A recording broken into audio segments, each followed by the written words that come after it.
Hey everybody! Today we are going to do another non-fish related video, despite the fact that I'm sitting here in my fish room. That is because it is cold and wet and rainy outside, and that is actually kind of the point of this video. If you're a regular viewer of mine, you'll know that I absolutely hate the cold weather. I hate being chilly. Once the temperatures drop below about 50 degrees on a regular basis, I'm just inside for the year. I absolutely cannot stand cold weather.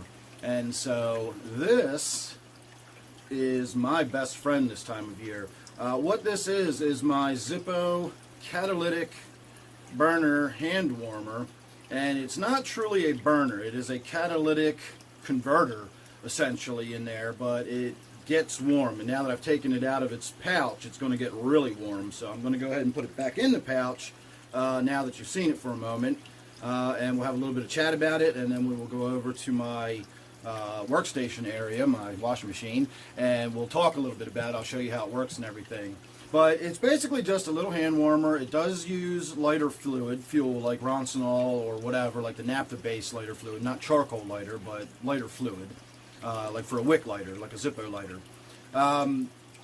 You put a little in there, you get it going. I'll show you how to do that in a minute, and it just generates a little bit of warmth. Now it does use oxygen to create the warmth, so depending on how much you snuff down the oxygen flow or how tightly you're holding it, that will cool it down a little bit. If you open it up, it'll warm it up a little bit, and of course if you take it out of the sleeve altogether, it'll just sort of kind of run away, and it'll get really, really hot, and very quickly it'll get too hot to touch. So the little pouch is pretty important to keep it in.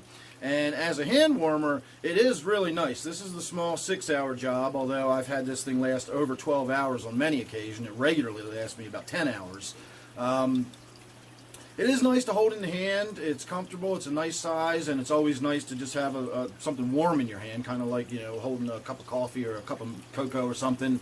But what I do with it, as you can see, is I just wear it on a string around my neck. So having it hang against my belly and against my, you know, core midsection area, you'd be amazed at how warm this thing keeps me. It actually keeps me right on the brink of feeling like I'm going to sweat a little bit. It's just, I'm almost warm by having this against my body. And if I go outside and I put a jacket on over it, again, it's, you know, the movement and everything, it's getting plenty of air, it stays burning, it doesn't snuff it out by putting it under your jacket or keeping it in your pocket or anything, and it's this little thing that just keeps being warm inside your jacket, and it will put so much heat into your core that your body then starts, you know, trying to get that heat out of your core, and it warms your hands and your toes and everything just by pumping the warm blood around your body. So a remarkably effective way to stay warm in the winter is just wearing this around my neck. I think the 6-hour one is around $8 to $10 or something like that. I'll put a link down below. It's been a couple years since I purchased it, so I'm not entirely sure what the price is. Now I will say I have ordered a Zippo battery operated one that has, you know, controllable temperatures. You can use it as a power bank to recharge your phone. So I'm going to be getting that one in about a week, and I'll do a review on that when I get that one too. But this one is the catalytic version, and it's got its pros and cons. One of the cons is that once it gets going, a lot of people will say you can't put it out, but it's actually very easy to put out, and I'll show you how to do that in just a minute because we're going to go have a look at it, and I'm going to need to put it out in order to show you how it works. So, for example, if you were, say, going to work in the morning and you wanted to keep your hands warm, but when you got there, you didn't want to just leave this in your car or on your desk or whatever, just going all day long so that it was burned out by the time you went home. And you probably don't want to carry lighter fluid with you or something like that.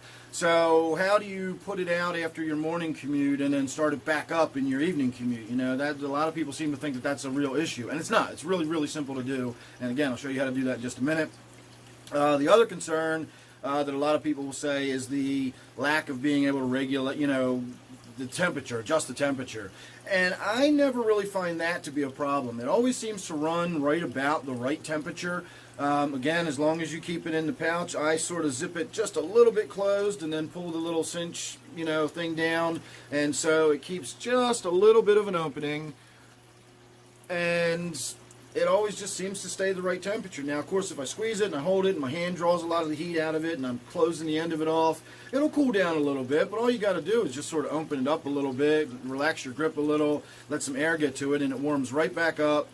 And it's that simple. Again, so the whole fact that I don't have a button that I can set the exact temperature on is really not an issue. So let's go over to my washing machine where I can actually take this thing out of its pouch, and I'll show you how to fill it up and get it lit and all that kind of stuff. It's a really, really neat little device. So hang on a minute and I'll see you over there.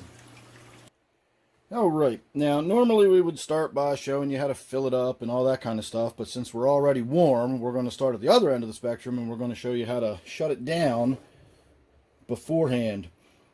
Now, one thing I've seen suggested is you can just simply put this in a Ziploc bag.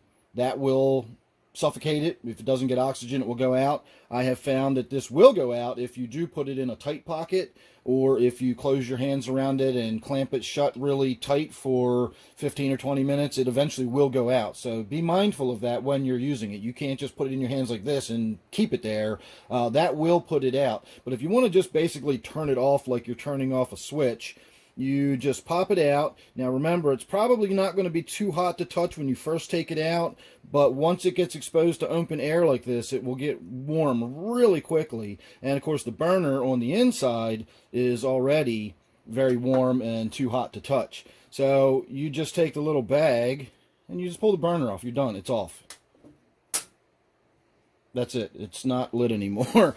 As soon as the burner, now I will say that there could possibly be a little bit of residual fuel left in the burner that has to catalyze out of it, but once that catalyzes out of it and this is cooled down to the touch, which only takes a moment, that's very thin metal, it's out. You can put that back on and put this back on, put it in your pocket, and you know, it's still a little warm from being lit, but that's just going to cool down until it's room temperature. That's out now.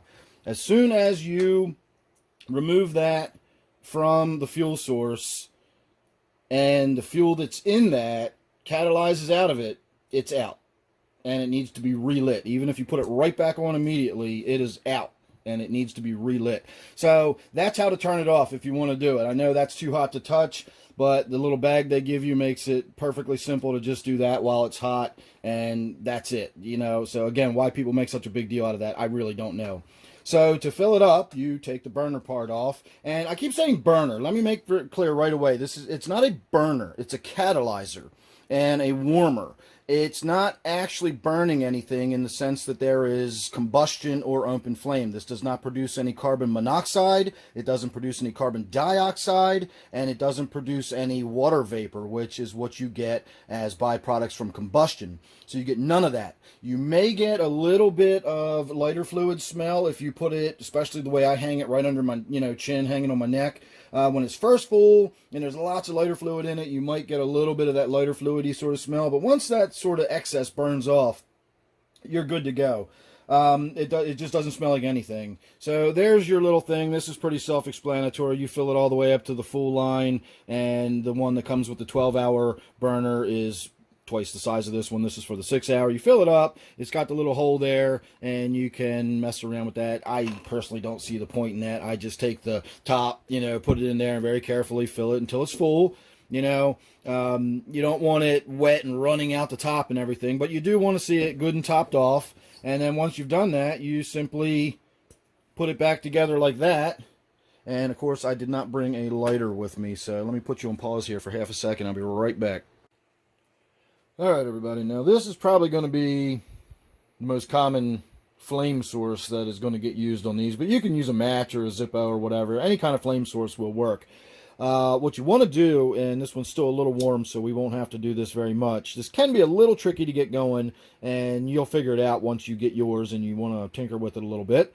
But you want to warm the body of it up a little bit, and what that does is that gets the hydrocarbon fuel in there more volatile and evaporating, and as those vapors rise up and get into that sort of, looks like a little sort of almost like a fiberglass mat in there, like fiberglass insulation, you basically need the hydrocarbons to move up into that, and as it does that, you need to get that mat nice and hot.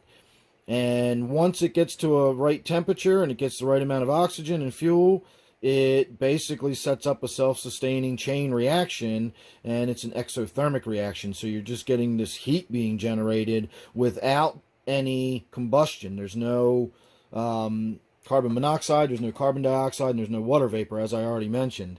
And it just basically self-sustains. This heat keeps the body hot, which keeps the fuel vaporizing, and just sort of like a candle self-fuels, so does this. Its own heat is what's keeping the whole cycle going.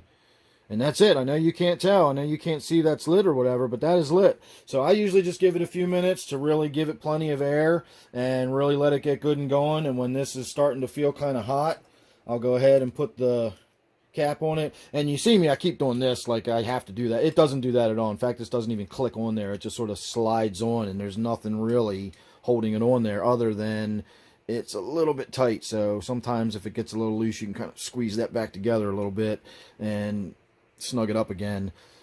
And that's it. So once it's really good and going, drop it back in its pouch. And I find that I get about 10 hours out of this on average. If you really want to damp it down like a fire, you can do this. Just sort of fold that over, and I take my string that I wrap around, and I just do that. And I've started this thing going about 6 or 7 o'clock in the evening before. I've gone to bed at midnight and done that to it, and then come in at 10 or 11 o'clock the next morning, and this is still warm. And when I opened it up, it got good and hot again, and it burned for about another hour before I had to refill it the following day. So this is the 6-hour version, and if you keep it damped down a little bit, again, you'll easily get 6 hours out of it, no problem. You'll probably get 10 or more. The 12-hour version of this is kind of big. It seems almost too big and clunky. It's about twice the size of this, obviously. So there you go. I'll put a link down below, and the page that it's on probably has a variety of colors and sizes, so you can get either this 6-hour version or you can look at the 12-hour version or whatever. But I will put a link down below to this, and again, look forward to real soon to me doing an update on the a review on the battery-powered Zippo one that I've just purchased. It should be here next week, so make sure you're subscribed. You won't miss that or anything else. So thanks for watching. Hope this was helpful, and I'll see you real soon in the next one.